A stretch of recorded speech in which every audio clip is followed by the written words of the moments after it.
তো সুপ্রিয় কলিজার ভাই বন্ধুরা, আপনারা দেখতে পাচ্ছেন যে কৃষক জমি মাড়াইয়ের কাজে ব্যস্ত।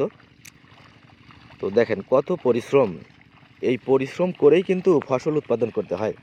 কৃষকের যে এত পরিশ্রম, আসলে আমরা যারা উপরতলা মানুষ আছি তারা বিশেষ করে আমরা কিন্তু ধানের বা পেঁয়াজের বা ফসল আদির যদি দাম বেড়ে যায় আমরা কিন্তু একটু বিরক্ত হই, লেখালেখি শুরু করে দেই। তো প্রিয় বন্ধুরা, এই যে দেখেন এত পরিশ্রম করে রোদে পুড়ে বৃষ্টিতে ভিজে কৃষক যে তাদের ফসলের জমিতে যেরকম পরিচর্যা করে থাকেন, এই দৃশ্যগুলো দেখলেই আপনারা বুঝতে পারবেন যে আসলে ধানের দাম বা ফসলের দাম, খাদ্যের দাম এত হওয়ার কারণটা কি। আবার সার কিন্তু এইসব জমিতে কিন্তু আবার প্রচুর পরিমাণ সার প্রয়োগ করতে হয়। তো প্রিয় ভাই ও বন্ধুরা, ভাই আসসালামু আলাইকুম, কেমন আছেন ভাই? ভাই এ জমি কি আপনাদের নিজেরই? ও আচ্ছা আচ্ছা, আপনাদের দেশের বাড়ি কোথায় ভাই?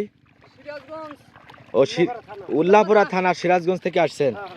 আপনারা কয়জন আসছেন? তিনজন আসছেন না? আচ্ছা, এইখানে মোট কয় বিঘা ধানের জমি আছে? 4 বিঘা না? ও আচ্ছা আচ্ছা আচ্ছা, তাহলে ও এই এই জমিটাই শুধু পাখি দেওয়া হয়েছে, আরো জমি আছে না?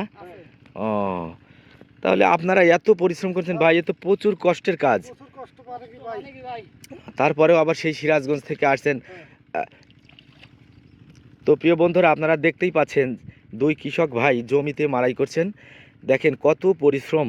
এই জমিতে টিলার দিয়ে যখন চাষ করা হয়, চাষ করার পরে এই জমিতে কিন্তু দেখেন ওনাদের পাও কিন্তু একবারে হাঁটু পর্যন্ত গেড়ে গেছে। এই মাড়াইয়ের কাজ যখন করা হয়, তো প্রিয় বন্ধুরা, তখন কিন্তু এই মই টানতে এত পরিশ্রম, এত কষ্ট আপনাদেরকে কিন্তু বলে বোঝানোর কোনো উপায় নেই। তো প্রিয় বন্ধুরা, আমরা যারা বিশেষ করে উপরতলার মানুষ আছে, তারা ফসলাদির দাম যদি একটু বেড়ে যায় তাদের মাথা ব্যথার কোনো শেষ থাকে না। তারা পেপার পত্রিকাতে যেভাবে লেখালেখি শুরু করে দেন। তো প্রিয় বন্ধুরা, আজকে আমি আপনাদেরকে এমন একটি ভিডিও দেখানোর চেষ্টা করছি প্রিয় বন্ধুরা, যে দেখেন আপনারা একবারে সামনাসামনি দেখতে পাচ্ছেন যে কত পরিশ্রম করে এই ফসল উৎপাদন করতে হয় আমাদের গ্রাম বাংলার কৃষকদেরকে। তো এই থেকে অবশ্যই আপনারা বুঝতে পারবেন যে ফসলাদির দাম হওয়ার কারণ কি।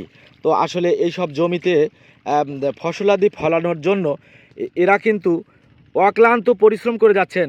আবার সার বিষের যে প্রচুর পরিমাণ দাম, এতে করে যদিও বা দাম বাড়ে, ধানের দাম মোটামুটি এখন 1600 টাকা মন, তো তারপরেও কিন্তু কৃষক লাভে নেই। তারা কিন্তু এখনও লসে আছেন। কিন্তু কি করার, তারা তো এই কৃষিকাজ ছাড়া আর কোনো কিছুই জানে না। তো যার কারণে যত কষ্টই হোক তাদের কিন্তু এই কাজটা করতেই হবে। তো প্রিয় বন্ধুরা, আজকে যে ভিডিওটি দেখালাম, অবশ্যই আপনাদের মন্তব্য থাকবে কমেন্ট বক্সে, কিন্তু অবশ্যই জানিয়ে যাবেন। আর আমার ভিডিওটি কেমন হয়েছে প্রিয় বন্ধুরা, অবশ্যই একটু কমেন্ট করে জানাবেন। আসসালামু আলাইকুম রহমতুল্লাহি ওয়া বারাকাতুহু। খোদা হাফেজ, ভালো থাকবেন। ইনশাল্লাহ দেখা হবে পরবর্তী কোনো এক ভিডিওতে।